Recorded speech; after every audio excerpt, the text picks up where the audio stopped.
con la participación de cada uno de ellos por 20 minutos cada uno en un primer término. Así que adelante, doctor Zaffaroni, por favor. Bueno, muchísimas gracias, muchas gracias por la invitación, muchas gracias por volver a México, aunque sea a distancia, y por volver a Tlaxcala. Ya voy a volver personalmente y les voy a cobrar unas tequilas, unos mezcales, todas esas cosas. Bueno, el tema es la recuperación del pensamiento crítico más allá de la racionalidad neoliberal y los populismos, si no me equivoco. Bueno, primero, creo que no existe racionalidad neoliberal y los populismos requieren una explicación. Respecto de la racionalidad, le dejo la racionalidad neoliberal para después.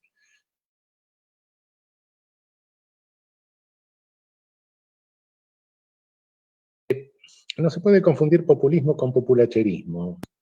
Populacherismo es lo que en alemán se dice völkisch.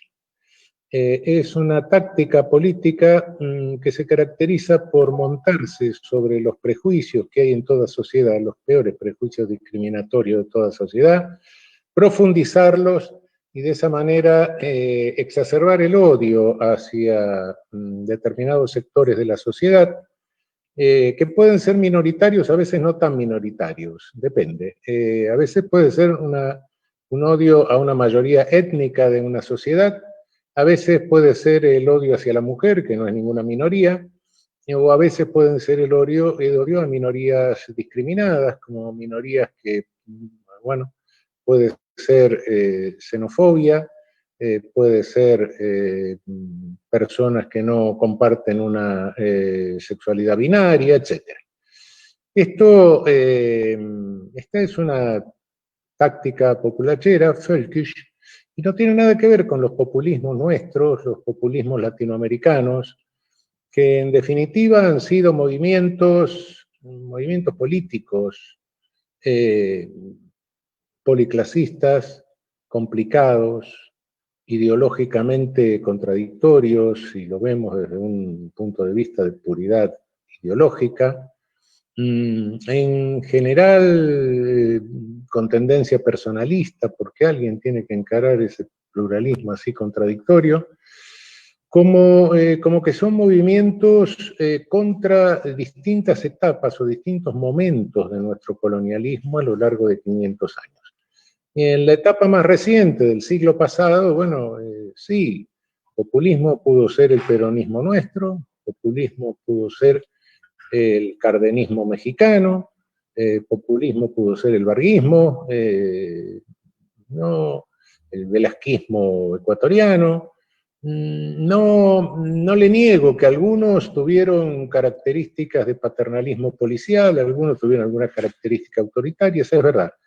Pero cuando hacemos el balance general y reconociendo esos problemas, esos defectos quedan minimizados en comparación con las atrocidades cometidas por los virreyes de cada colonialismo en su momento, que han cometido verdaderos genocidios, como ha sido mi país y como ha sido en otros. Es decir, cuidado con lo de populismo.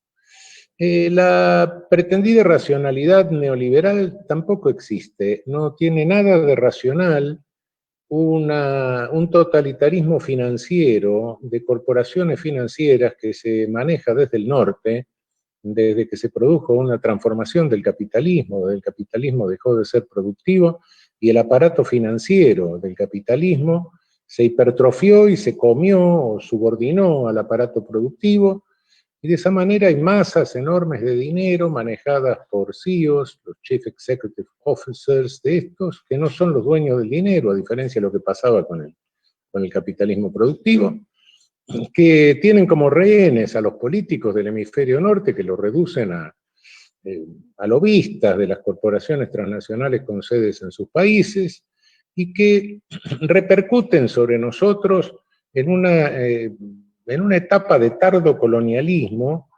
que no es ejercido ya bajando soldados, etcétera, ni marines, sino a través del establecimiento de virreyes, virreyes que se colocan a través de sus partidos únicos que montan en cada uno de nuestros países, que no son los partidos políticos formales, naturalmente, son los monopolios de medios de comunicación, los grandes monopolios de medios de comunicación que asumen el papel de partidos políticos. Basta abrir un televisor para encontrarse con un político en plena campaña disfrazado de comunicador social o de formador de opinión, en fin. A través de eso inventan los candidatos a virreyes, les hacen la campaña y a veces logran confundir a nuestras poblaciones hasta el punto tal de que los insertan en el poder. Y entonces esos virreyes se ocupan de esos endeudamientos astronómicos. Y es un poder transnacional de carácter criminal, es el mayor organized crime que hay en el planeta, y el más poderoso, por supuesto, con una enorme capacidad de criminalidad, que la practica, por supuesto, desde macroestafas como la del 2008, extorsiones como los holdouts, explotación de trabajo esclavo a distancia, ecocidios que están poniendo en peligro la subsistencia de la especie sobre el planeta, enormes corrupciones, por supuesto, y todo esto está encubierto con una red de encubrimiento transnacional a través de los refugios fiscales, algunos lo llaman paraísos fiscales, porque al traducir el inglés se confunden heaven con heaven, pero que bueno, es una red de encubrimiento por receptación que hay, de todas las evasiones fiscales, de todos los productos de estos crímenes y de todos los productos de los 1000 tráficos ilícitos que hay en el mundo. Es decir, esto, bueno, nos aprisiona, nos somete a este tardo colonialismo, y no tiene ninguna racionalidad, porque directamente ni siquiera hay una ideología.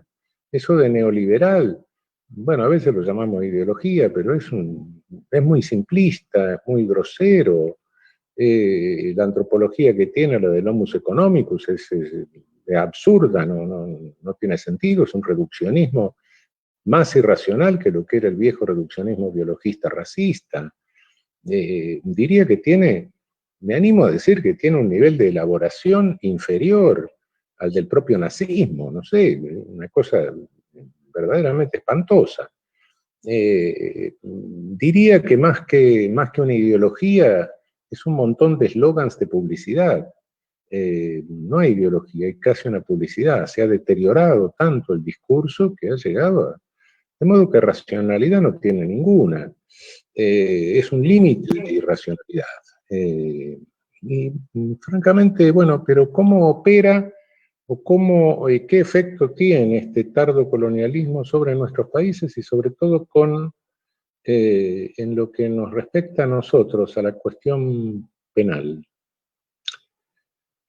Ha tenido por función aumentar la prisionización en todos nuestros países, mantener el mismo porcentaje de presos sin condena, es decir, de población flotante, alimentada en un 80%, 85%, exclusivamente por delitos contra la propiedad o delitos de tóxicos referidos a distribución en clase media. De los patibularios, homicidas, violadores, etcétera, tendremos un 15% en las prisiones, el resto no. Todo esto en un proyecto de sociedad que este tardo colonialismo quiere montarnos, con un 30% incluido y un 70% excluido. ¿Qué función cumple? Cumple una función controladora del 70% de la exclusión. Pero cuidado que no es simple la cosa, no es tan simplista de decir, no, como metemos gente presa, los demás se asustan. No es así. Esto es mucho más perverso. A nadie le puede pasar por alto que meter presos en semejante cantidad en cárceles superpobladas que se convierten en campos de concentración no es más que una reproducción de delincuencia. ¿Qué es lo que se hace en esos campos de concentración? Se deteriora el sujetos que son vulnerables ya socialmente, son casi analfabetos, casi todos, o primaria incompleta, no tienen oficio, y una subjetividad lábil, una subjetividad débil. Y esto es lo que permite que se los resocialice dentro, reafirmándole el rol desviado. Y bueno, y después lo soltamos al poco tiempo, por eso que hay una gran cantidad de presos sin condena. Si tuvieran delitos graves, no, esa población flotante no existiría. Lo soltamos con un certificado de incapacidad laboral directamente. Este tipo no puede trabajar nunca. Porque nadie va a contratar a un sujeto estigmatizado que sale de la cárcel, aunque salga absuelto. Y entonces, ¿qué se hace? ¿Qué hace el que sale? Roba. ¿A quién le roba? A los vecinos. ¿Por qué? Porque el ejercicio de poder punitivo es selectivo no solo en la criminalización, sino también en la victimización y en la policización. En los 3 puntos. Los vecinos naturalmente se enojan, se sienten agredidos, reaccionan. ¿Y cómo reaccionan? Pidiendo más poder punitivo. Entonces de esa manera se consigue, se logra que el propio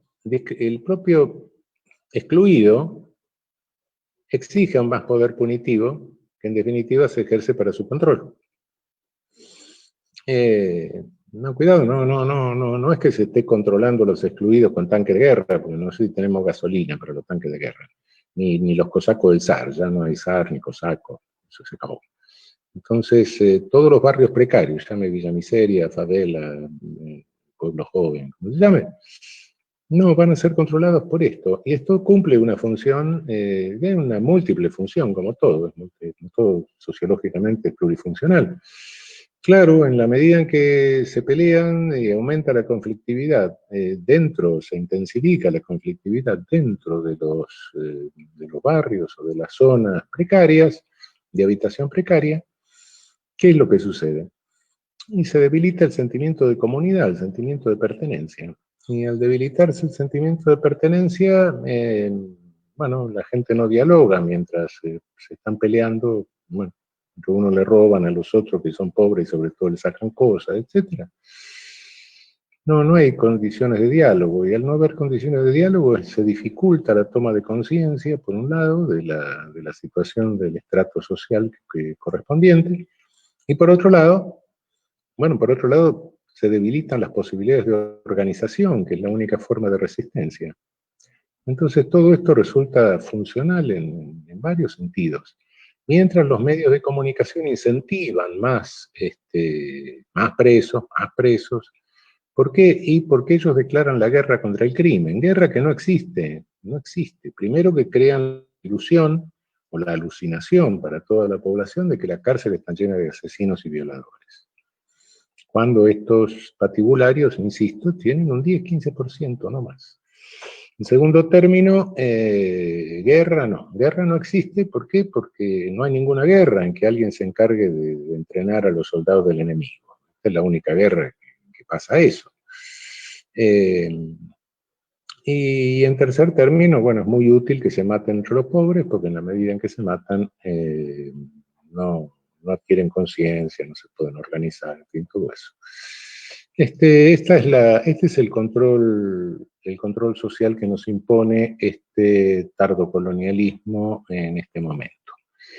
Y lo curioso del caso es que cuando vemos que en todos los países este ascenso, este gran encarcelamiento que baja del gran encarcelamiento norteamericano que empieza en los años 70, etcétera, en que Estados Unidos pasa el índice de prisionización de Rusia, que había sido históricamente la campeona, etcétera, y por vuelta de los 80 llega a tener más de un 50% de población penal negra, y va bajando por América Latina con toda esta ridículo lema de la tolerancia cero, de este demagogo neoyorquino, que ahora se está dedicando a vender aparatos de seguridad, corretea aparatos de seguridad por toda la región y le da algunas conferencias a ustedes cobrándose las caras. Bueno, entonces eso uno ve cómo ha subido. En algunos países hay un ascenso del 7% acumulativo anual en los últimos 25 años. Y uno ve que pasaron todos los colores políticos en los 25 años. No es que esté diciendo, bueno, es fulano que está ahora, el tipo, el derechoso. No, pasaron gobiernos populares, pasaron partidos relativamente progresistas. ¿Y cómo? ¿Qué pasó? Y pasó que los políticos no se animan a desafiar a los partidos únicos en este aspecto, porque es una de las fichas más fuertes que juegan los partidos únicos para deslegitimar a los gobiernos populares. Una es esa, la otra es el lawfare. ¿Qué es el lawfare? Es la persecución, instrumentación de un segmento del Poder Judicial para perseguir políticamente a opositores, a líderes o a dirigentes de partidos populares, mostrar que ellos son los corruptos, que toda la política es corrupta, en tanto que ellos que no vienen de la política, no sé por qué, como están en función política, ellos son los puros y virginales, cuando están en realidad ocultando un máximo de corrupción que nunca visto, en definitiva, ¿no? En mi país han desaparecido 80.000 millones de dólares. Entraron y salieron. No es que se pidió crédito para invertir en infraestructura, etcétera. Bueno, puede ser una política equivocada, pero bueno, no están. Entraron y salieron. Fuga de capitales. Dicen, no, fuga de capitales no hay, es salida de capitales. Fuga hay cuando hay alguna vigilancia. Si no hay vigilancia, no hay fuga, hay salida simplemente. Salieron, entraron y salieron, 80.000 millones de dólares. No es la alcancía del nene que alguien se llevó en un descuido. No. Salieron, desaparecieron, no los tenemos. Tenemos la deuda de 80.000 millones de dólares. Los 80.000 millones no los tenemos. Bueno, esa es la forma en que opera este totalitarismo financiero en el mundo. Esta gran criminalidad organizada que nos condiciona una pequeña criminalidad local que resulta funcional para caotizar nuestros países y hacer que nuestros estados pierdan el monopolio del ejercicio del poder punitivo, pierdan el monopolio de la recaudación fiscal, porque al autonomizarse policías, al surgir grupos de autodefensa, con la alta letalidad policial, al refugiarse los adolescentes y jóvenes en formas más organizadas, montan también una mafia por su cuenta y también recaudan. Y finalmente, ¿qué se hace? Finalmente alguna cúpula decide degradar a las Fuerzas Armadas a función policial. Las Fuerzas Armadas, que no saben de eso, no están entrenadas para eso, cometen errores, pierden el respeto de la opinión pública y al final terminan también ejerciendo poder punitivo informal y recaudando por su cuenta. Y entonces también no solo perdemos como estados el monopolio del ejercicio del poder punitivo, sino que también perdemos el monopolio de la recaudación fiscal y hacemos pelota a nuestra defensa nacional. Lo ideal para colonizarnos. Bueno, muchísimas gracias. Muchas gracias, doctor Zaffaroni, muy bien, muy amable. Vamos ahora a escuchar al doctor Tenorio, por favor, Fernando. Muchas gracias por esta invitación al rector de nuestra casa de estudios, que anticipo que es mi única casa de estudios en este momento, porque por mi edad ya estoy jubilado de la UAM, ¿no? Y si escuchan algún ladrido es Ramona, que bien conocen aquí mis colegas, que está ahí ladrando. La estamos escuchando. Bien. Bueno, Totalmente de acuerdo con lo dicho por Raúl. Y yo preparé unas líneas aquí sobre populismo y neoliberalismo. Y el punto problemático es cómo recuperar el pensamiento crítico. Y para iniciar, voy a hacer referencia de lo que he aprendido de algunos colegas que no conozco personalmente, como es el caso de Giorgio Agamben, o sí, en el caso de Dario Melosi. Cuando Dario Melosi examina en un fantástico artículo la democracia en América, se refiere a Estados Unidos de Norteamérica, afirma que en ese momento, cuando inicia la modernidad, después de su revolución del siglo XVIII, no había tiempo para la actitud puritana de asentarla, sino a partir de la cuestión penal punitiva. Y esto lo señala diciendo que quien esté fuera de la ley tendrá que pagar las cuentas. Claro, hace una afirmación que si la persona es poderosa, étnica, racial, económica o políticamente, puede comprarse todo el stock de garantías que le permite un Estado democrático liberal, ¿no? Y eso provoca la distinción entre el pueblo, la palabra pueblo, que como bien entonces Agamben retoma, señalando lo mismo del discurso de Gettysburg de Lincoln, dice es el gobierno del pueblo, por el pueblo, para el pueblo, afirma que contrapone dos pueblos, porque uno siempre será calificado como los excluidos, los pobres, los desheredados de la tierra, como decía Franz Fanon, ¿no? En su caso. Y por supuesto que es así. Eso indica que hay la existencia de dos pueblos dentro del pueblo como cuerpo político, ¿no? Y de ahí viene este problema de populismo y neoliberalismo, ¿no? De populismo ciertamente existen muchas interpretaciones que van indicando que el señor Trump es populista, tanto como lo es Evo Morales, aunque la diferencia es abismal, significativamente abismal. Pero el discurso político que se utiliza ciertamente a través de los medios de comunicación y de las redes sociales actualmente propician que todos los políticos o todos los candidatos en la política vayan a hacer una actividad discursiva que siempre será en apoyo del pueblo.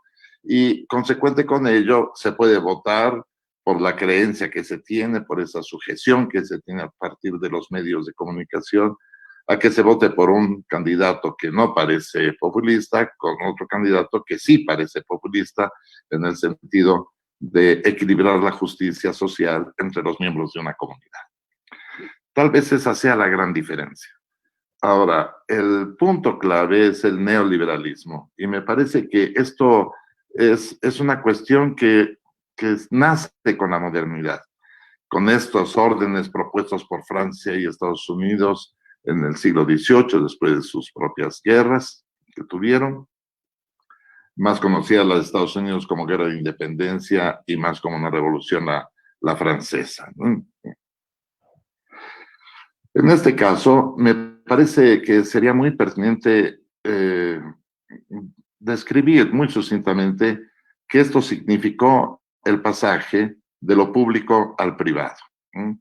Es decir, de las antiguas aristocracias, se lucha para quitarlas, y eso significaría, no importa el país en donde nos encontremos, que se une la burguesía con la plebe, asaltan, y después del asalto la estratificación social se mantiene, habrá solo burguesía y plebe. Y eso pasó también en nuestro país y en los países latinoamericanos, cuando hicimos eco a todos estos movimientos bélicos para transitar hacia el Estado moderno, si se quiere. Pero esto significó, a su vez, que se deje el comando social al privado. Pero como existen estos dos pueblos, pues uno tiene el control del otro pueblo. Ahora, haciendo eco a ese liberalismo inicial, el neoliberalismo, dado los avances de la ciencia y la tecnología, están en posibilidades de avanzar en los mismos términos pero en lo que, si se quiere, se denomina aldea global. Y por esa razón es que existe todo este monopolio global que se ha radicalizado con lo que Raúl ha denominado el totalitarismo financiero. De hecho, en algunas ocasiones, en pláticas más informales, se aprecia cómo existen miles de millones de dólares en diversas firmas, como ahora en la mañana se escuchaba de nuestros colegas Boaventura y Raúl Sibeki, que pues Zoom ha ganado miles de millones con esta tecnología, ¿verdad? Bueno, pero ¿dónde están esos dólares? No se sabe. Google tiene miles de millones de dólares, pero ¿dónde se encuentra el billete verde? No se sabe, ¿no? Entonces, es ese totalitarismo que va condicionando. Y lo más útil de ese neoliberalismo es, por supuesto, este proceso, otro más que tenemos de neocolonialismo, en donde pues prácticamente somos la mano de obra y consumo de los productos de las firmas transnacionales que nos han estado invadiendo. Y ciertamente asumen la naturaleza de virreyes, o sea, esta categoría premoderna, que es, yo tal vez diría que son siervos, pero con muy buenas prestaciones, y por esa razón todos ellos participan. Convenios sobran. Y de ahí se traslada todo esto a lo que conocemos como populismo punitivo, o populismo penal. Me parece que se aprovecha a partir de los medios de comunicación la gran desconfianza que existe entre las instituciones públicas, como es el caso de los jueces, la policía, la cárcel. Salvo algunas excepciones que ha tenido España, en donde la confianza en las instituciones, en primer lugar se encuentra la policía, al menos a principios de este siglo todavía. Las dos encuestas nacionales así lo apreciaban. La policía es en donde las personas tienen mayor confianza. Bien, pero esa otra desconfianza que se tiene, particularmente en nuestra región, Latinoamérica, propicia que entonces hagamos lo que el pueblo dice, y lo que el pueblo dice es lo que Raúl está afirmando en este momento. Y con la idea de desarrollar más venganza, de aprisionar a las personas en mayor cantidad, de penas totalmente ilícitas, o bien la cadena perpetua o penas de vida, que realmente no son tantas, pero la experiencia de pasar por la cárcel, que como bien lo ha dicho Raúl en otros escritos, se puede pasar de un gueto a un campo de concentración. Y el problema es que los campos de concentración son receptorios de personas que están destinados a la muerte, sea dentro de la cárcel o sea fuera de la cárcel cuando tengan la oportunidad de salir de la misma. Tenemos ese gran problema. Ahora, me quiero referir a otro punto que me parece importante. Es el estado de excepción. El estado de excepción se ha desarrollado muchísimo, teóricamente hablando, pero hay una cuestión que yo quiero tratar que no parece estado de excepción si lo analizamos desde una óptica jurídica que está en franca decadencia. Las nuevas reglas que se empiezan a aplicar desde los años 90 para acá son reglas que sí votaron los congresos en todas partes del mundo, pero que significaron el sacrificio de los principios constitucionales. Y me referiré solo a un punto, que es el outsourcing, que entonces ha significado la degradación de lo que entonces era llamada la clase trabajadora, ¿verdad? Las fuerzas productivas, entonces, ¿no? La fuerza de trabajo, quiero decir, ¿no? Y entonces los contratan por periodos mínimos de tiempo, no tienen aguinaldos, no hay reparto de utilidades, y los salarios se redujeron considerablemente. Ejemplo de ello, las universidades están cerradas por motivos de pandemia, pero el personal que trabaja para el aseo a partir de tasa outsourcing no trabajan todos los días, se les va pagando como en etapas premodernas, no por horario de trabajo, sino por destajo. Y consecuente con ello, sus ingresos se reducen. Eso los pone en gran riesgo a la población, como en las conferencias de la mañana se decía, Boaventura afirmaba que el siglo XXI comienza con esta pandemia, ¿no? Y si tenemos esta pandemia, significa que este tipo de personas tiene dos posibilidades: encerrarse en casa, que es lo que se ha recomendado, si tienen casa, por supuesto, ¿no? Si la rentan o viven en la favela, como el caso brasileño, pues lo que tienen que hacer es enfrentar la pandemia o morir, no hay más remedio. Y por esa razón, todas estas cuestiones que podríamos llamar como crisis, ¿no? Que en nuestro tiempo es la crisis económica básicamente, significarán que las personas más vulnerables, o sea, ese pueblo excluido, sufran las consecuencias de esta como de otras crisis. Y si alguna de estas personas roba a otro, tendrá que ir a pagar las cuentas a la cárcel. Los demás podrán comprarse todo el stock de garantías para esos fines. Eso me parece que este tipo de leyes, aunque parezcan muy jurídicas y aplicables de acuerdo a la Constitución, me parece que son leyes que están fuera de la ley, es decir, que representarían un estado de excepción o los instrumentos para desarrollar lo que podría ser el estado de excepción. Y con ello apelo entonces a Benjamin, a Walter Benjamin, que indicaba en la tesis octava de Filosofía de la Historia, la tradición de los oprimidos demuestra que el estado de excepción que hoy vivimos es la regla. El estado de excepción es tan poderoso, que no tiene que apelar a las reglas constitucionales para imponerse. Se impone de facto, como son este tipo de leyes, ¿no? que tenemos.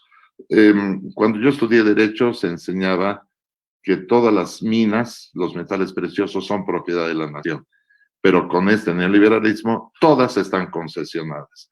Había muchos otros leyes particularmente laborables, del derecho laboral, que indicaban que podíamos tener derecho a una guardería. Sí, pero estas están concesionadas. O sea, que todo este ámbito se ha privatizado en forma tal que entonces el comando social lo tiene aquel pueblo que se puede diferenciar riqueza y pobreza. Me acuerdo de una frase célebre que decía, la diferencia entre un rico y un pobre es que el rico sabe quién es su enemigo, en tanto que el pobre no sabe quién es su enemigo y lucha unos con otros. Quizás la experiencia penitenciaria lo pueda acreditar más vivamente. Las personas que ingresan a la cárcel por haberles imputado un delito, estando en prisión preventiva o compurgando alguna condena, su clase social no se diferencia en nada de aquellas personas que en nuestro caso se llaman custodios, posiblemente se llaman guardias en otros sitios, ¿no? O sea, el personal penitenciario, son las mismas clases sociales, pertenecen a la misma, pero luchan unos frente a otros, ¿no? Y ese es nuestro gran problema. ¿Cómo recuperar el pensamiento crítico? Bueno, creo que Raúl es un muy buen ejemplo de ello. Cuando escribe, siempre digo su último libro, pero siempre está escribiendo, entonces, consecuente con ello, pues no sé si es el penúltimo o antepenúltimo libro, pero cuando escribe Criminología, la nueva crítica criminológica, criminología en tiempos del totalitarismo financiero. O sea que no podemos dejar de seguir en ello. Ahora, sin embargo, las aportaciones que hicieron Boaventura, la mesa de la mañana, como Raúl Sibeki, nos muestran que podría ser reincorporar todo aquello que se vino a condenar desde la invasión europea, desde la etapa colonial, ¿no? Que fuimos invadidos diversas regiones del planeta, particularmente América, descubierto el descubrimiento, ¿no? de un nuevo mundo, aunque ahora sabe que es un único mundo y que los propietarios pues no somos nosotros. Para ilustrarlo solamente diré una cuestión. El Amazonas es patrimonio de la humanidad. O sea, ya no es patrimonio de Brasil, como un buen ejemplo de esto. Como una metáfora, lo estoy señalando. Entonces, esto está significando que conforme vaya pasando el tiempo, las cosas parecen que se van a agravar mucho más. Y esta idea de regresar a los pueblos originarios, propuesta en la mañana, es muy semejante a cuando Raúl escribe Criminología, aproximaciones desde un margen, que es el margen, y no hay duda de que hay un nuevo apartheid, que es norte-sur, ¿no? Estamos en la exclusión absoluta y solo estamos al servicio del norte y de su productividad que les pertenece a ellos. Quiero decir con ello que, como siempre ha pasado en toda la historia de las clases sociales, las condiciones de existencia se modifican por los avances de la ciencia y la tecnología. Pero quien interviene primero sobre estos avances científico-tecnológicos es la variable económica. Y esta variable económica significa que se deja a un pueblo el dominio del otro pueblo. Y ese es nuestro problema. Ahora, poder explicar en mejor medida las cosas sería esa recuperación del pensamiento crítico. Y me parece que cada quien tiene su propia trinchera. Y la mayoría de nosotros estamos dentro de la vida académica y en ella tenemos una gran trinchera. Tratar de formar a nuestros alumnos con este pensamiento crítico, aunque no todos salgan críticos al final de cuentas, es una buena medida. Seguir publicando es una buena medida, porque poco a poco algunas personas nos podrán leer y se multiplica este conocimiento. De ahí que, pues entonces yo los invito a que sigamos trabajando en ello, ¿no? Muchas gracias por su atención.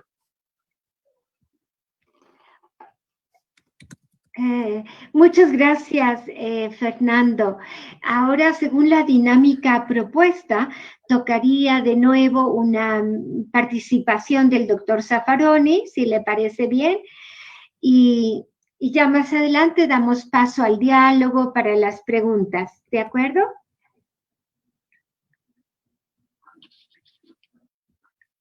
Bueno, me queda poco que agregar a lo que dijo Fernando, por supuesto. Estamos en... Sí, tenemos que seguir criticando, tenemos que seguir observando la realidad fundamentalmente, y tenemos dos tareas. Sí, hay una tarea de observar la realidad, de criticarla, pero hay una cuestión también de transformarla, ¿no? Como alguien dijo en la historia. Y nosotros en América Latina, siempre digo que tenemos que agarrar a Hegel y verle la filosofía de la historia de Hegel y ponerla de cabeza, darlo vuelta. Marx se encargó de acostarlo, pero no lo dio vuelta. Nosotros tenemos que ponerlo de cabeza, y ahí caemos nosotros, ¿no? Ahí cae América Latina. Yo creo que de acá va a salir algo. De América Latina tiene que salir algo, sobre todo después de esta pandemia, sobre todo lo que estoy observando. Hay datos importantes, ¿no? En el prepandemia hemos tenido una serie de movimientos populares a lo largo de toda la costa Pacífico. En el pospandemia esos movimientos populares se van a enriquecer con todos los que han caído, con la caída del PBI, el desempleo, etc. Y bueno, son nuestros pueblos, y lo estamos viendo, ¿no? Estamos viendo Bolivia, estamos viendo Chile, estamos viendo Perú en los últimos días. Es decir, los pueblos se mueven, no se quedan quietos. Y se seguirán moviendo. Tarea nuestra es auscultar un poco eso. Y yo creo que va a salir un nuevo modelo de Estado, como de cualquier crisis, sale un nuevo modelo de Estado, así como la crisis del 29 salió el welfare state, el New Deal, todo eso. Bueno, ahora saldrá un Estado post-providente, ¿no? Un Estado que creo que va a tener que asentarse sobre la tercera pata, libertad, igualdad, fraternidad, va a tener que salir un modelo de Estado solidario. Y para eso los latinoamericanos somos creativos, ¿no? Ustedes inventaron el constitucionalismo social, ¿no? ahora hace unos años, del neoconstitucionalismo latinoamericano, salieron los primeros balbuceos de un constitucionalismo de respeto a la naturaleza, de un constitucionalismo de la Constitución del Estado Plurinacional de Bolivia, la Constitución de Ecuador, y bueno, eso se irá reforzando. Pero nos cabe también la tarea de hacer derecho penal. Derecho penal que no lo hacemos como un juego de ajedrez, ¿no? No es un juego lógico puramente, sino que cuando hacemos derecho penal es porque tratamos de bajarle línea a los jueces, de construir sistemas que aspiramos a que se conviertan en jurisprudencia. Y bueno, y cada sentencia es un acto de gobierno, ¿no? Es decir, de alguna manera un sistema del derecho penal es un proyecto político. No partidista, pero político. Bueno, creo que esa es la tarea crítica que nos incumbe en el futuro y en la cual tenemos que continuar, ¿no?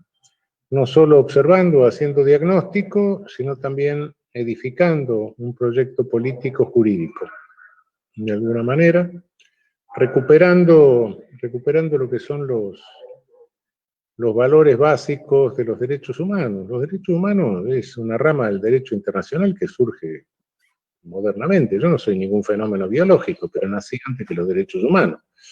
Se desarrollaron junto conmigo. ¿Y qué es? Es un derecho internacional que por primera vez en el mundo se le ocurre decir, bueno, hasta ahora el derecho internacional no se había metido en cómo los estados tratan a su población, ahora, bueno, nos empezamos a meter con eso. Hasta entonces podían hacer cualquier cosa, bueno, sí.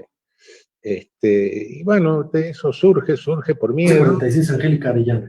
Que generó miedo porque, bueno, hubo genocidios en los que las víctimas eran pobres en melanina.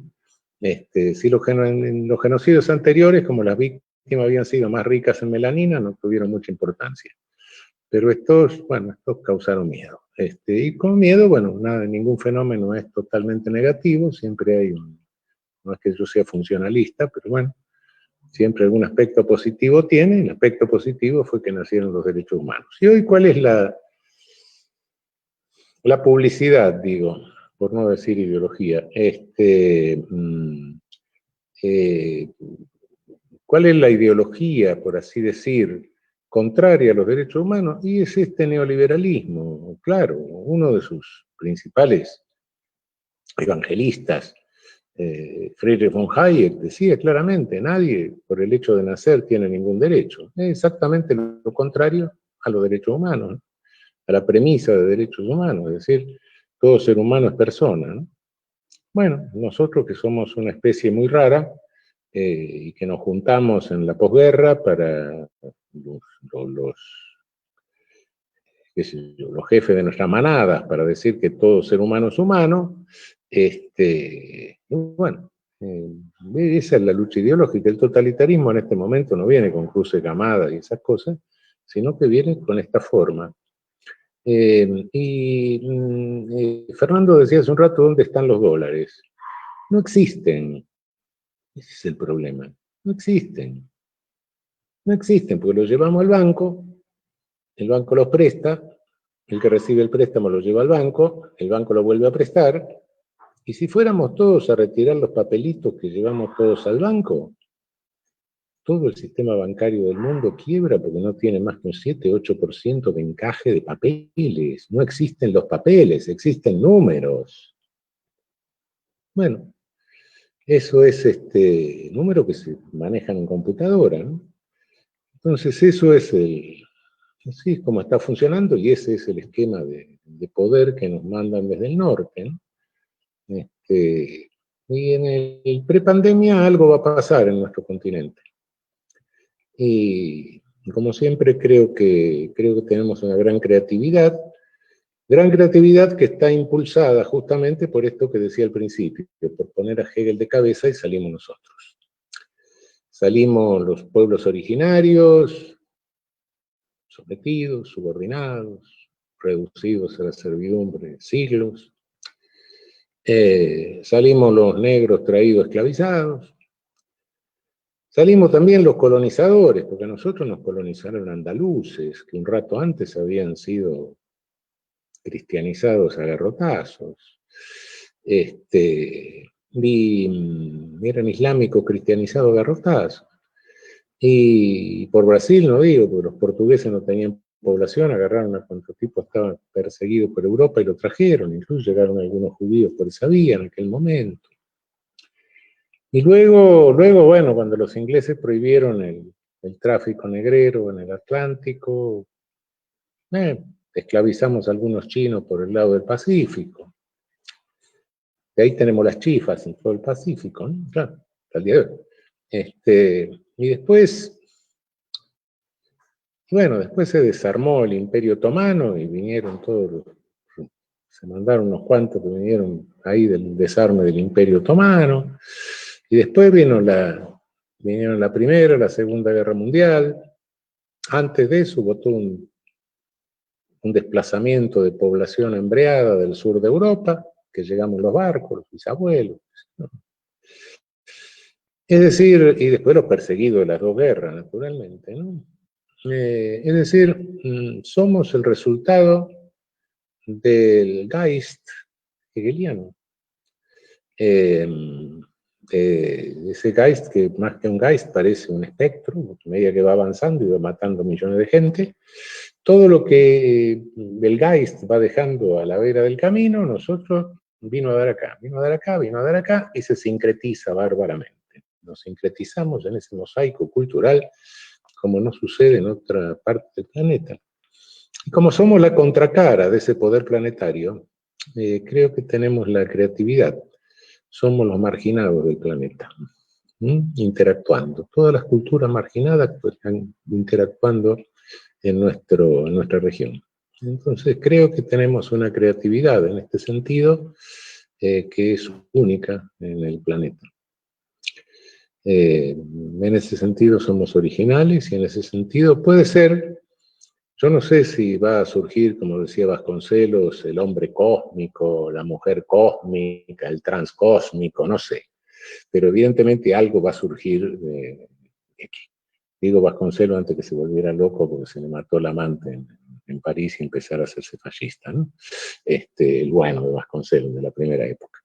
En fin, pero sí, creo que tenía razón en que hay que poner a Hegel de cabeza, ¿sí? Y bueno, ahí tratemos de hacer eso, ¿no? Muy bien, muchas gracias, doctor Zaffaroni. Fernando, por favor. Bueno, igualmente hay poco que agregar, pero me comprometí en la mañana de dar una descripción de la edad de la técnica. Este chico, Umberto Galimberti, en un libro que se llama Psique y Tecne, describe que con el Holocausto se da inicio a la edad de la técnica. Yo había escrito en algún lado que el Holocausto significó el eclipse de la modernidad. O sea, ya la racionalidad había huido, la racionalidad.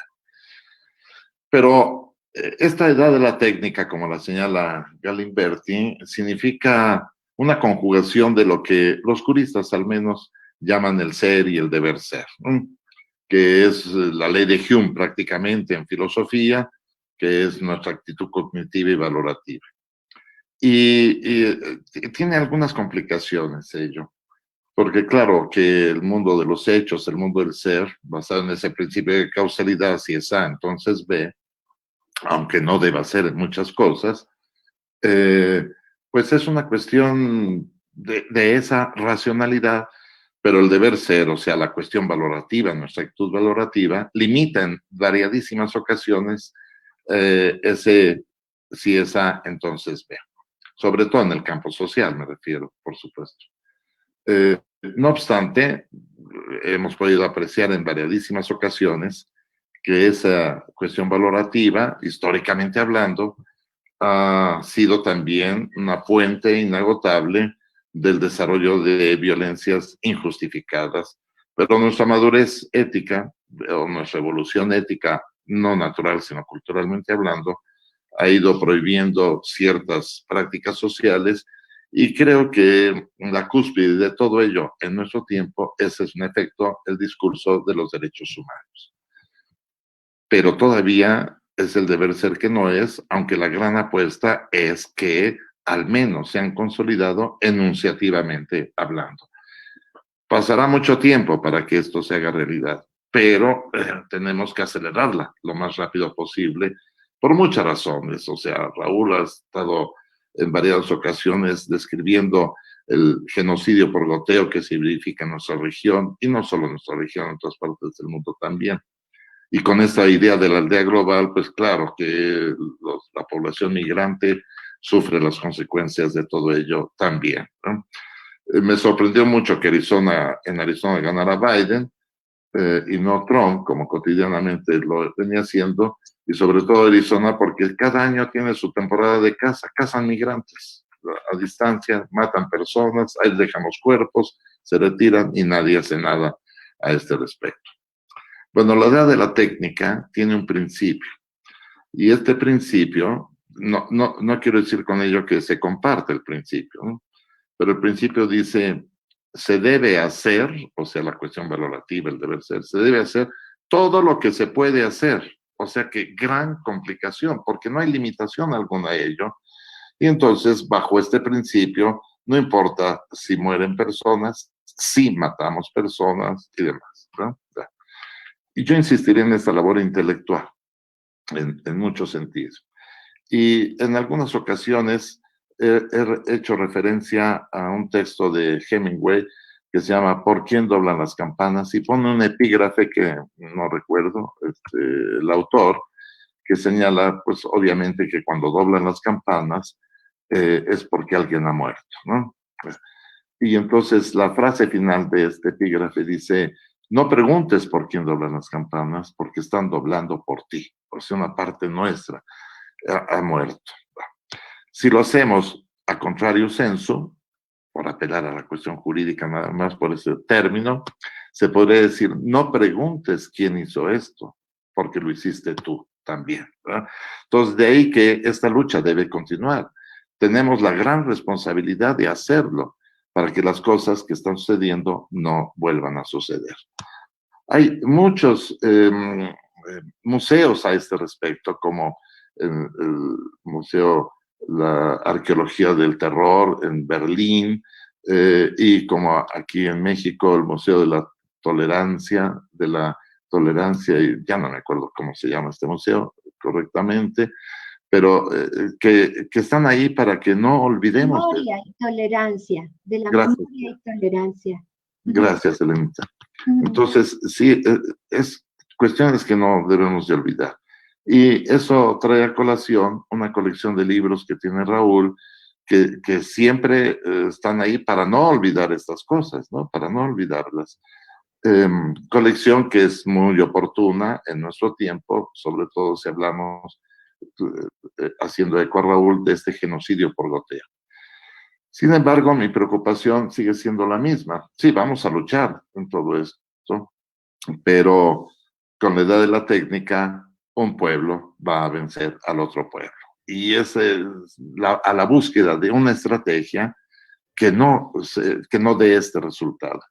Y eso no es una cuestión fácil, ¿verdad? Pero tenemos que seguir en esa lucha, aunque no con una desesperanza ni con un pesimismo, sino con un realismo que nos inspire para construir desde nuestra trinchera las posibilidades de esa transformación que es ya indispensable. Con eso termino esta segunda sesión. Muchas gracias, Fernando. Damos paso entonces ahora a las preguntas, al diálogo. Si les parece bien, tomamos varias preguntas y después les damos nuevamente la palabra a ustedes para que respondan. A mí me gustaría, si les parece bien, en lugar de recoger del chat, que pudiera la gente hablar directamente, aunque pidiéndoles que sean muy breves, muy concretos, si se trata de una pregunta, de un comentario, y si la quieren dirigir específicamente a alguno de los expositores. Entonces, pues se abre esa posibilidad. No sé quién quisiera participar. Fede y Luis, ¿quién va primero? Fede, adelante. Yo también pido. Muchas gracias, buenas tardes a todas y a todos. Trataremos de sintetizar la pregunta. A ver, primero, ¿no sería momento de reconocer que la idea de Estado ha fracasado y que no va a funcionar? Es decir, no se creó la idea de Estado para nosotros, me refiero a América Latina o África. No se creó para nosotros, se creó para otros. Y entonces no va a funcionar. Podemos hacer el mejor derecho penal, la mejor criminología, etcétera, y seguirá sin funcionar. ¿No sería momento de reconocerlo y al mismo tiempo, como se hizo durante estas intervenciones, reconocer que son las grandes transnacionales las que gobiernan de facto? Y en ese sentido, y es hacia donde dirijo la cuestión, en ese sentido, aprender a exigirle derechos a las megacorporaciones privadas, no al Estado, así como en Francia durante la Revolución aprendieron a exigirle derechos al Estado. Bueno, creo que globalmente, pero localmente también nos tocaría quizás, y es la pregunta, aprender a exigirle derechos a las megacorporaciones privadas. ¿Por qué? Bueno, ¿cómo? Añadiendo al pensamiento de personas, ciudadanos, pues el de consumidores, aunque suene muy terrible, consumidores organizados, porque hasta el pueblo excluido es consumidor. O sea, en las poblaciones más pequeñas hay un teléfono celular que no tiene cámara, a lo mejor que no tiene grandes cosas, pero que está consumiendo. Y en esa medida no coloca a la persona en la posibilidad de exigir. Esa sería la pregunta. A cualquiera de los dos o a los dos sería maravilloso. Gracias. Muchas gracias, Fede. Adelante, Luis. Gracias. Bueno, me gusta mucho la idea de pensar el neoliberalismo más bien como una estrategia, como un conjunto de estrategias de marketing, más que como una racionalidad. Aunque mi preocupación sería, si pensarlo así, no deja un poco de lado el hecho de que hay manifestaciones, digamos, concretas que dan cuenta de dispositivos que están destinados, para decirlo así de manera muy general, a la particularización de lo público y al traslado de dinero público a manos privadas. Y todo eso se hace pues, a través de la ley, ¿no? Ahora en México tenemos una serie de discusiones por la cancelación de algunos de estos dispositivos, un conjunto de fideicomisos, ahora el tema del outsourcing, que no es que estén bien o mal en sí mismos, me parece, sino lo que sucede es que, o mejor dicho, no es que tengan un uso corrupto y un uso no corrupto, sino que más bien se trata de dispositivos que contribuyen a este traslado del dinero público hacia manos privadas. Pero en esa discusión, el tema de los derechos siempre sale a relucir, ¿no? Es decir, las personas afectadas invocan los derechos y a veces queda la impresión de que habría algunos derechos, como por ejemplo las libertades, particularmente las libertades que están asociadas a la posibilidad de algún tipo de ventaja económica, terminan opacando a otro conjunto de derechos que son los que me parece a mí materialmente podrían generar igualdad, que son los derechos económicos y sociales. Lo que también es cierto, me parece, es que esa gran estrategia de marketing ha tenido un efecto en términos de control social informal, como le llamábamos antes, a través justamente de este fenómeno de gobernanza global al que se referían ustedes, o al terrorismo, como tú le llamas, Raúl, a manos de Apple, Amazon, Google Facebook, ¿no? Que ahora incluso están enfrentando algunas demandas legales, creo que en los Estados Unidos. Este fenómeno genera además consenso, que a mí eso es lo que me parece más preocupante. Lo que decía Federico, y tiene toda la razón, hay un mercado para toda la gente, ¿no? No importa si eres rico o eres pobre, está ahí disponible.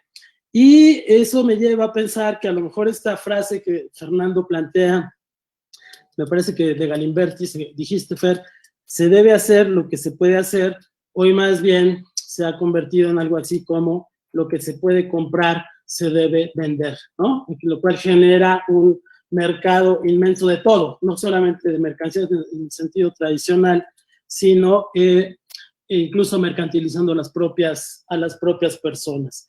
Y entonces me pregunto, volviendo al tema de los derechos humanos, si no tendríamos que empezar a pensar las violaciones de derechos humanos un poco como Sutherland lo pensó con los delitos, ¿no? Es decir, empezar a hablar de una suerte de violaciones de cuello blanco que estarían dirigidas más que al Estado, o además de al Estado, a los mercados que se están convirtiendo ya desde hace mucho tiempo en las principales fuentes de violación de derechos. Igual para quien quiera responderme, ojalá los dos. Gracias. Gracias, Luis. Yo quisiera entonces agregar también una pregunta, luego darles la palabra a los expositores y luego, si les parece bien, volver a hacer otra ronda de intervenciones. Yo un poco, digo, a riesgo de simplificar, de reducir mucho, y algo me deja pensando lo que decía el doctor Zaffaroni de esta vía de hacer política. Él dice, pues quizás a través de sentencias del derecho penal, ¿no? Yo un poco lo que observo, por lo menos en México, es una impresionante manipulación del derecho que casualmente siempre termina favoreciendo a los de arriba y en contra de los de abajo. Desde el propio diseño de las leyes, pero mucho más aún en las prácticas. Entonces, me parece que el doctor Zaffaroni como que ponía cierta expectativa, y vaya que no lo considero a él una persona particularmente optimista, pero en este caso creo que él ha hecho referencia a esta como, bueno, posibilidad de salida a través del derecho internacional de los derechos humanos.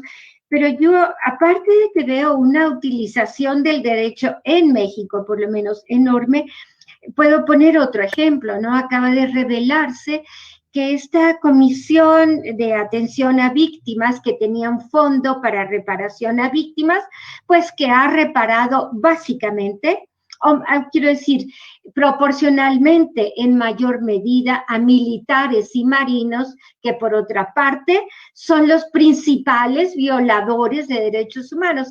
Entiendo que ellos también pueden haber sufrido violaciones, pero no al lugar para que ellos hubieran utilizado ese fondo, o que se hubiera utilizado ese fondo privilegiadamente para ellos. Otro ejemplo que pongo, y sé que esto solamente puedo enunciarlo, seguramente el doctor Zaffaroni lo conocerá más a fondo que yo, pero yo lo que he observado con muchísima pena y con muchísimo dolor, porque sé lo que cuesta que los casos lleguen a la Corte Interamericana y sé lo que cuesta que se emita una sentencia, y yo lo que veo es que el Estado mexicano se desentiende del cumplimiento de esas sentencias, absolutamente se desentiende. Entonces yo me digo, Dios, tanta expectativa, tanto interés puesto allí, y puedo completar este panorama, lo mismo, por ejemplo, con respecto a la Corte Penal Internacional.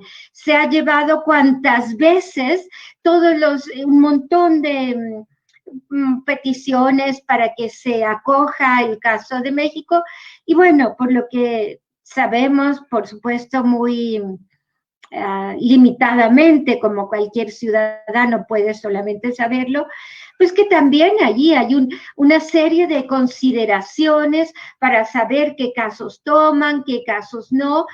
y bueno, pueden ser consideraciones que estén sustentadas en una cierta racionalidad, pero bueno, el hecho es que no obedecen únicamente, pueden estar atravesados un montón de intereses también en saber qué casos se toman y qué casos no, que no obedecen, digamos, por decirlo así, solamente a las normas del derecho internacional de los derechos humanos, humanitarios o como se llame. Entonces, yo me atrevo a poner en duda que, no sé, que esta sea, bueno, a lo mejor sí, debe seguir siendo una vía para hacer política en el sentido que lo decía el doctor Zaffaroni, pero con tantas limitaciones, con tantas... no sé, me decepciona mucho ver casos como estos que he relatado. No sé, Federico, ¿querías decir algo o les damos la palabra a... ¿No? ¿Les damos la palabra? ¿Sí o no? No, Elena, muchas gracias. Ok.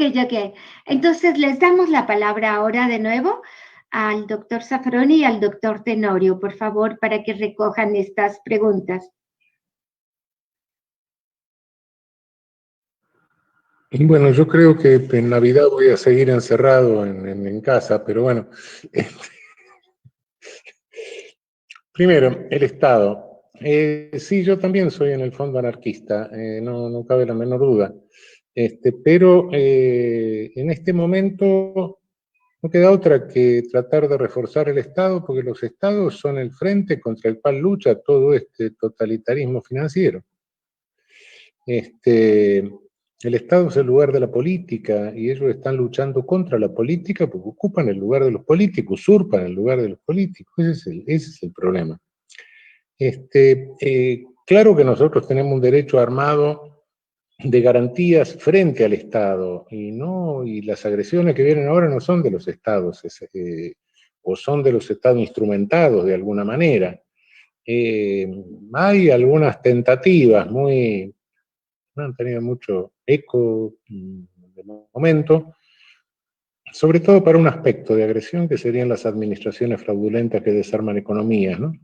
Es la propuesta de Wolfgang Nauke de generar un delito internacional económico-político, que le llaman. Pero bueno, claro, estamos frente a agresiones de inmensas corporaciones transnacionales. Ese es el problema. En cuanto al planteo de derechos humanos, hay que invertirlo. Nosotros estamos en una lucha anticolonial, y la lucha anticolonial en definitiva es una lucha por el derecho humano al desarrollo. Los primeros héroes de derechos humanos de nuestra región han sido nuestros próceres de la independencia. Bueno, un Estado que no es independiente no puede desarrollarse humanamente, digo, no una cuestión mera de PBI. Entonces es un país un pueblo que trabaja para otro.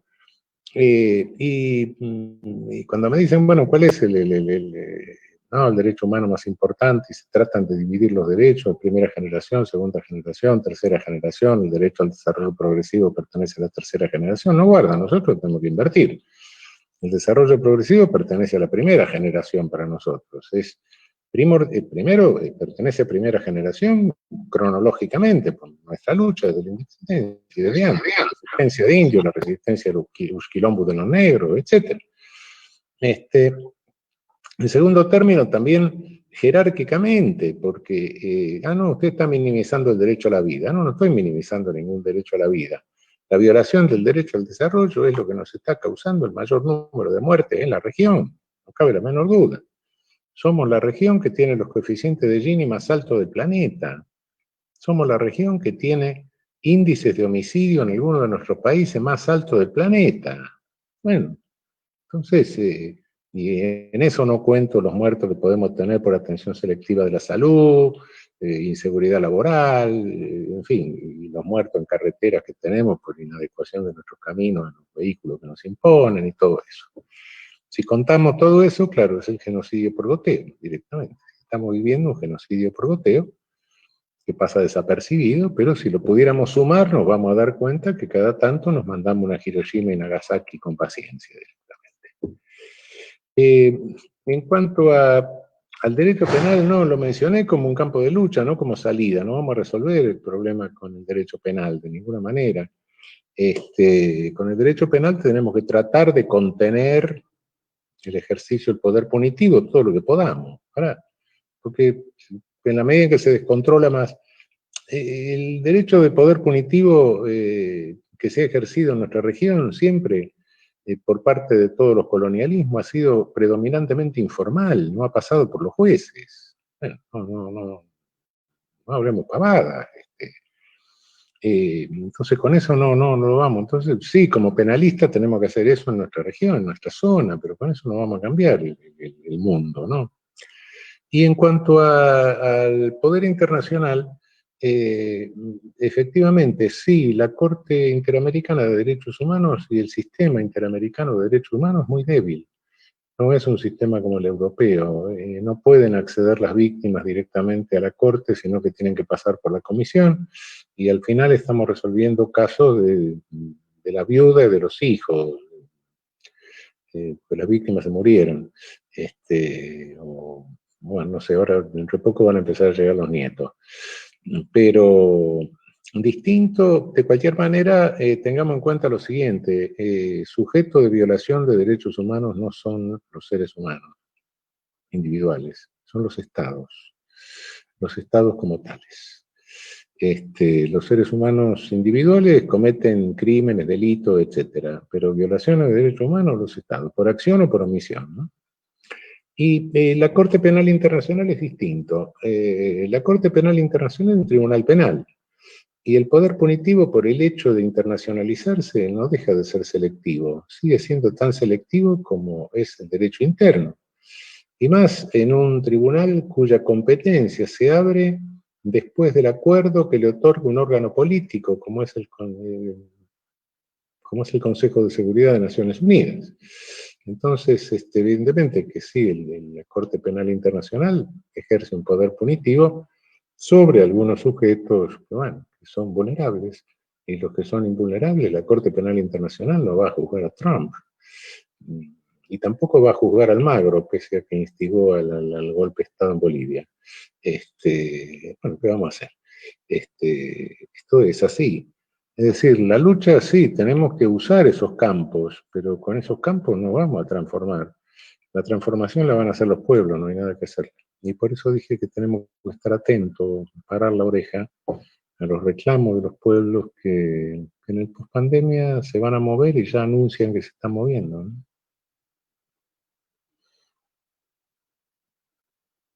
Muchas gracias, Fer. Ahora, tu turno. Sí, muchas gracias, Elenita. Bueno, es un problema, o sea, ¿qué se puede decir? Agregar a lo que ha hecho Raúl. El consumismo, por ejemplo. Esa es la sociedad que nos está tocando vivir desde los años 90 hacia acá. No dudo de que antes no haya habido consumo, ¿no? Recuerdo muy bien el texto de Rosa del Olmo sobre sociología del narcotráfico, me parece que era el título, donde decía que con el inicio del capitalismo, su fase inicial del mercantilismo, todo viene a convertirse en mercancía. Y si es mercancía, todo ello se va a vender. Y eso incluye a seres humanos también, ¿no? Alguna antiquísima investigación que hice, que duró 3 páginas nada más, ¿no? Los datos que pude extraer, era de que se vendían niños en $5,000 y las córneas costaban $50,000, solo las córneas, pero ahí está el corazón, pulmones, riñones, hígado, qué sé yo, ¿no? O sea que es un súper negocio, rompe todas las barreras de la mercancía, del mercantilismo y demás cuestiones, ¿no? Todo se convierte en mercancía. Bueno, y esto es antes de la modernidad, ¿no? El mercantilismo, siglo XII en adelante, ¿no? Cuando fue verificándose. Pero el capitalismo madura la industria y las cosas se agravaron ahí. Ahora el capitalismo ha madurado como capitalismo avanzado y viene toda esta idea que es más ejemplificada con el concepto mercado y por supuesto que se hace todo más exponencial. Y al hacerse exponencial, pues las cosas cambian mucho, ¿no? Ejemplo de ello, el liberalismo inicial apelaba siempre a que transite libremente por el territorio nacional la mercancía y la mano de obra. ¿Por qué? Porque así consolidamos al Estado Nacional, ¿no? Hoy el neoliberalismo dice que circule libremente por la aldea global el capital y la mercancía, no la mano de obra, ¿no? Y se cierran todas las fronteras porque hay un apartheid, norte-sur, ¿no? Bueno, no obstante, la mercancía sigue vendiéndose. En breve viene Año Nuevo y entonces hay que comprar un calzón rojo y un calzón amarillo. El calzón rojo es para el amor, el amarillo es para tener dinero. Todo lo van a comprar porque está tanto Louis Vuitton o Hermenegildo Seña venderá estos calzones, como también Liverpool, como también Palacio de Hierro, como Suburbia, y estoy hablando, me estoy yendo muy abajo en los costos de las mercancías, pero también la palabra de nuestro mercado originaria es tianguis. El tianguis de la esquina va a venderlo también y lo van a comprar, lo van a comprar. Un calzón de $100 o un calzón de 50 centavos de dólar y lo van a comprar, ¿no? Pero todo eso es un referente a la realidad. Porque se acostumbra a hacer eso, porque los medios de comunicación lo indican, y qué mejor que festejar el año nuevo, tal vez se acabe COVID en el 21, pongámonos el calzón rojo para que alguien nos quiera, que seamos el objeto del deseo de otro, ¿no? Y vamos hacia allá, ¿verdad? Vida cotidiana. Como Boaventura, cuando escribió, hace una concepción posmoderna del derecho, ¿no? Todo se va a hacer informal. Lo que manda es lo informal, no es lo formal, ¿no? Lo formal, como decía Juan Bustos también, es un pretexto para intervenir en el tejido social y se interviene hacia ciertas personas y no hacia otras personas. Yo creo que la cuestión puede cambiar mucho si conscientemente apelamos a qué lado, de qué lado estamos nosotros, ¿no? Y ese sería un punto de partida. ¿Estás de uno o del otro lado? Y ahí las cosas cambiarían. No conozco bien la biografía de Gandhi, pero vi la producción fílmica que me parece muy buena y recuerdo muy bien cómo eran sabedores de la población de India de que el algodón con el que usaban sus ropas, mejor dicho, las ropas que compraban eran portadas por Inglaterra a la India, ¿no? Hasta que dijo, vamos a quemar toda la ropa, es una escena, ¿no? Vamos a quemar toda nuestra ropa y produzcamos nuestro propio algodón. Y las cosas empezaron a cambiar hasta que puso en crisis al gobierno británico y la India se independiza. Hoy la India tiene más de 1.000 millones de habitantes y la estratificación social sigue siendo tan férrea como antes, cuando eran colonia del Imperio Británico. O sea que la tarea es ardua, terrible, tremenda, y no se puede cambiar en una generación. Yo creo que tendrá que pasar unas 2 o 3 generaciones para esos fines. Pero el punto de partida sería de qué lado estamos. Y me parece que este lado que hemos seleccionado es el mejor, ¿no? De la crítica, para continuar con ello. Y como decía Boaventura y Raúl también, Sibeki, hay que criticar no solo al otro, sino a uno mismo también. Y creo que no hay ninguna otra posibilidad. De hecho, la crítica no se funda con la escuela de Frankfurt o con el marxismo del siglo XIX. Se funda ciertamente al momento de pasar a la modernidad, ante la conciencia de que el derecho no es divino, ante la conciencia de que nuestro discurso no me lo dictó ninguno de los dioses que inventamos, ¿verdad? Sino lo hacen nuestros pares. El cuestionamiento es el que nace con la modernidad y no hay que traicionar este punto, ¿verdad? Como la igualdad formal tampoco, pues eso me posibilita que yo puedo ser diferente, pero puedo ser diferente si tengo las opciones económicas para ello. Creo que un punto también de partida es el siguiente. Johann Galtung construye el rubro de violencia estructural. Y eso se define como aquello que obstaculiza el desarrollo de potencialidades del ser humano. Bueno, todo lo que estamos viendo en nuestra región es obstaculizar el desarrollo de potencialidades del ser humano. De ahí que podrían hacer una nueva idea de libertad, no digo que pueda hacerse realmente, pero la propongo así, una nueva idea de libertad, porque cada vez que me obstaculizan el desarrollo de mis potencialidades, mis libertades se van minando. Entonces llegará el momento en que no tengo derecho a ser diferente también, ¿no? En fin, que el trabajo sigue siendo arduo. Gracias. Muchas gracias, muy bien. Damos paso, si les parece bien, a nuevas intervenciones o preguntas, comentarios. No sé quién quiera la palabra.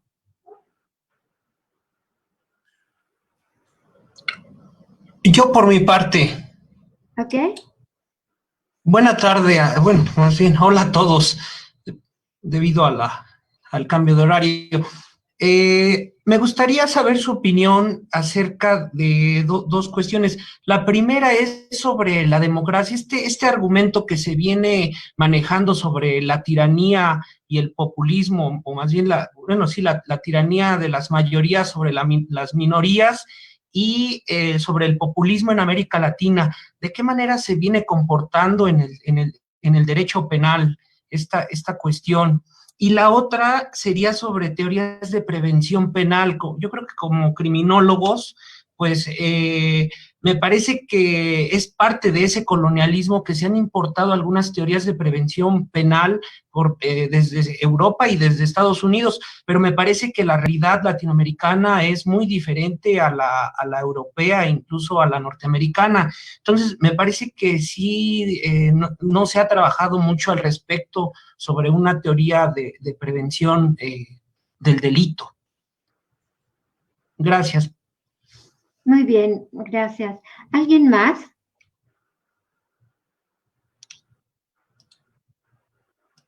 No, no tenemos nadie más. Pues adelante, si es que quieren comentar algo, el doctor Zaffaroni y el doctor Tenorio, ¿o no? Bueno, prevención del delito es un buen tema para una puerta de una oficina. Pero prevención del delito, dicho así, porque hay un pequeño problema, el delito no existe. El delito es una abstracción que hacemos nosotros de teoría del delito en el ámbito jurídico penal, pero en la realidad existen homicidios, robos, hurtos, estafas. El delito así en abstracto no existe. Y cuando entramos a lo personal, existen robos en la calle, con violencia, sin violencia, hurtos en el autobús, en el metro, domiciliarios, algunos que entran en la noche a la casa, otro, la señora que limpia que se lleva algo. Entonces, sí, cada conflictividad, homicidios, bueno, hay homicidios en riña, hay homicidios culposos, hay homicidios en ocasión de robo, hay homicidios intrafamiliares. La prevención de cada una de esas modalidades requiere medidas propias. No hay nada que pueda prevenir todo eso, salvo la ilusión que se ha creado de que todo eso se arregla con encierro. Que es una ilusión economicista. En definitiva, entre el siglo XVIII y XIX, cuando se generalizó el encierro, ¿qué se hizo? Se agarraron las teorías del valor de la ciencia económica y se trasladaron al derecho penal. Entonces hoy nos parece normal que un hurto valga de 1 mes a 2 años de encierro y un homicidio de 8 a 25 años de encierro, pero lo que pasa es que hemos metido en la ley penal cosas que no tienen nada que ver en la realidad social, ¿no? Yo le agradezco siempre a alguien que me explique qué tiene que ver la violación de una mujer con el libramiento de un cheque sin provisión de fondos. en dolor, en daño, en consecuencias, en rechazo, en repugnancia social, nada. Los dos están en el Código Penal. Los dos se resuelven por encierro. Bueno, yo creo que prevenir violaciones es una cosa, prevenir libramiento de cheques sin provisión de fondos es otra. Y bueno, incluso prevenir violaciones intrafamiliares no es lo mismo que prevenir violaciones en la calle. No, prevención del delito así, en líneas generales, eso no existe. Y además, es decir, sí, se puede hacer una política criminal de decir, bueno, cuáles son los fenómenos más lesivos y más frecuentes, como se puede hacer una política sanitaria, ¿no? Cuáles son las patologías más frecuentes, más graves, y orientar los cañones hacia eso. Pero, sí, obviamente. Y fenómenos de prevención, puede ser hasta poner luz en una calle, no sé, depende de la naturaleza del conflicto de que se trate, ¿no? Pero prevención del delito así en general, no, es imposible.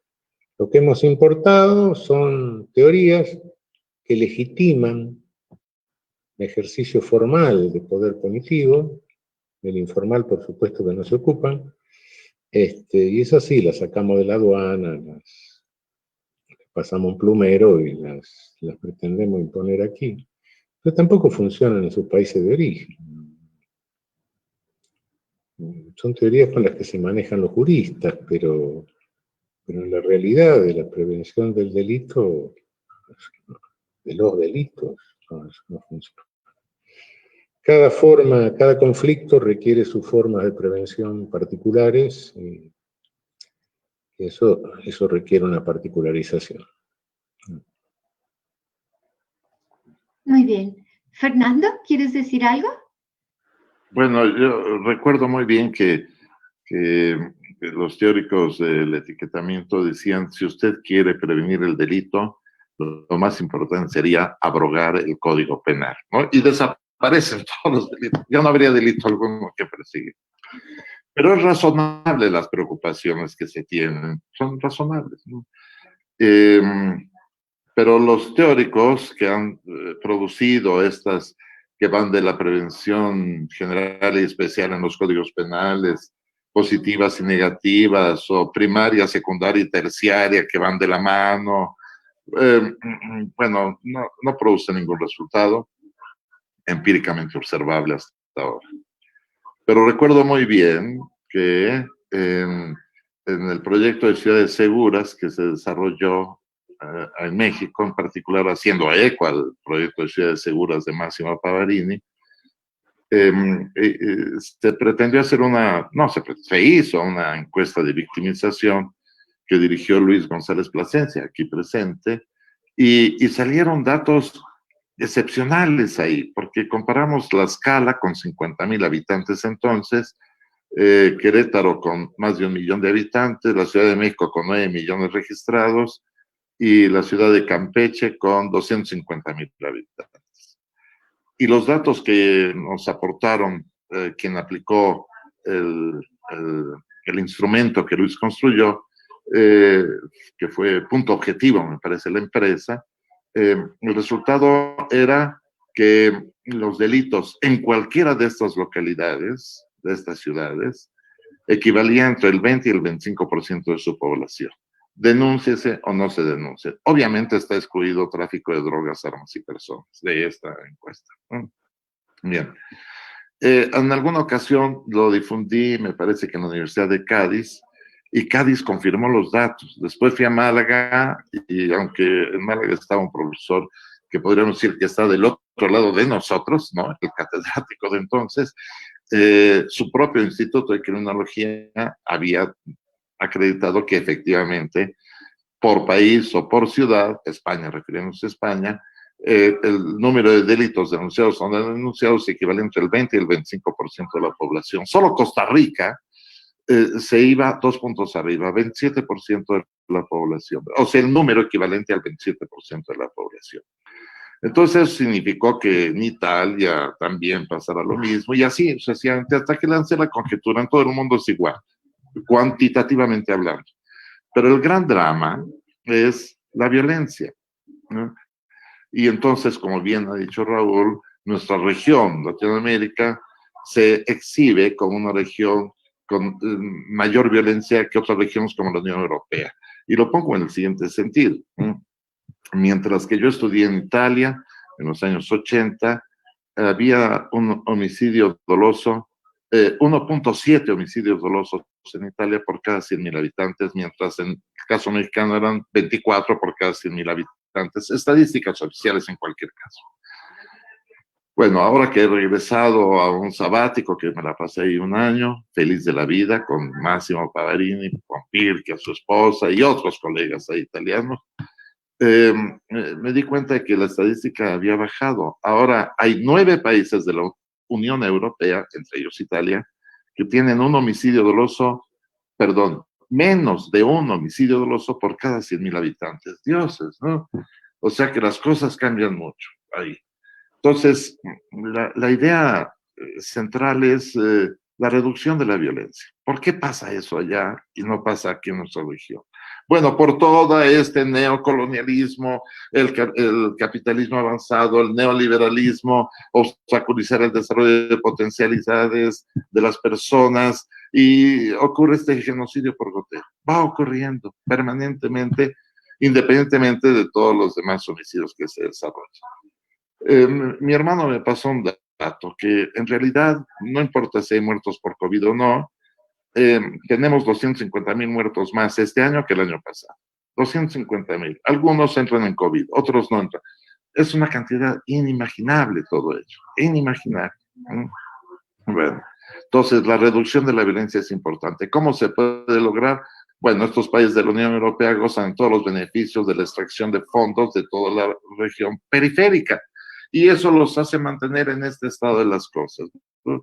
O sea, creo que el gran problema que había en Bolonia, que había lo decían que era un loco suelto, es que había una persona que se escondía y después le tocaba el trasero a las mujeres y que se iba corriendo. Y por desgracia lo atraparon, ¿verdad? ¿Quién sabe qué habrá pasado con él? Pero, o sea, ese era el gran problema que se tenía en la ciudad de Bolonia, ¿no? Una ciudad universitaria, fantástica, llena de libros, llenas de bibliotecas, y eso era lo más grave que pasaba. O sea que la gente deambulaba en libertad a las 3, 4 de la mañana. Reducir la violencia creo que sería lo más importante, y esto siempre estará tipificado. Pero haciendo eco entonces a esto que ha dicho Luis, las preguntas precedentes, pues sí, al estilo Söderberg, ¿no? Esta criminalidad de cuello blanco es la causante indirecta, si se quiere, de todos estos amplios márgenes de violencia que se desarrollan, dado esta invasión económica que se tiene en el sur. Y tal vez si eso se puede tipificar como un delito, que ya lo ha hecho Raúl en ese libro ya citado, pues entonces si eso se logra, la violencia podría empezar a reducirse, ¿no? Si las condiciones de existencia nuestras pueden variar, mejorando día con día. Podrían variar, ¿no? Pero de todas formas las pasiones son las pasiones, así que, ¿qué podemos hacer? Y ahorita mi problema es más doméstico que otra cosa, ¿no? Es la segunda edición de hijos que tengo. La primera fue corrida por su madre y la tuve que albergar en una semana. Renté un nuevo departamento. Ahora, mi segunda esposa, que es esposa de hace 6 años, me parece, ha corrido a mis hijos también de su casa. Entonces, están en el albergue, que es el albergue de mi hija, ¿no? O sea, están en la casa de mi hija mayor, su hermana mayor, protegiéndolos ahí. Entonces, ¿qué pasa ahí? Yo simplemente dije, los expones a la pandemia, no importa, se comprometieron a algo y no lo cumplieron, se van de la casa. Dios, estoy en esa complicación, pero los expone a la pandemia, ¿no? En fin, ¿no? Entonces, no, mi hija mayor, solidaria, porque ¿de qué lado estamos, no? Hay que preguntarse, ¿de qué lado estamos? Lo siento, Fer, pero bueno, no sé si alguien más quiere agregar alguna pregunta, comentario.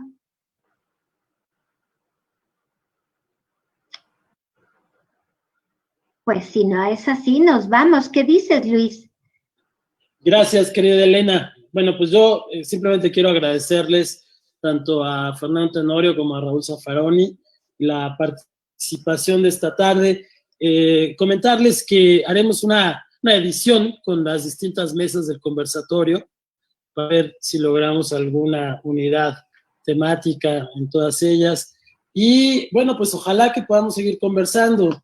Ojalá que la siguiente vez ya sea de manera presencial, que podamos vernos, abrazarnos, en fin, todo eso que ahora extrañamos. Y gracias también a quienes estuvieron con nosotros a través de esta plataforma Zoom, haciendo más rico al dueño de la plataforma Zoom, y a través de la Facebook Live, haciendo más rico al de los dueños de Facebook, pero bueno, pues es lo que nos queda ahora. Muchísimas gracias, de verdad, a todas y todos. Enhorabuena. Olvidé decir que este evento se enmarca en los 44 años de la Universidad Autónoma de Tlaxcala, que se cumplen este viernes 20 de noviembre. Así que, bueno, qué mejor manera de celebrarlo que con un conversatorio como este. Y, pues, más de 100 eventos que tenemos de distintas disciplinas con las que estamos celebrando este aniversario. Muchas gracias, de verdad, por su participación. Y mañana estaré yo acompañando a Elena por la tarde, a esta misma hora. Ojalá puedan estar con nosotros. Hasta luego. Muchas gracias. Chao, chao. Chao, chao. Muchas gracias, Luis. Gracias, Raúl y Fernando. Saludos a Gracias. todos.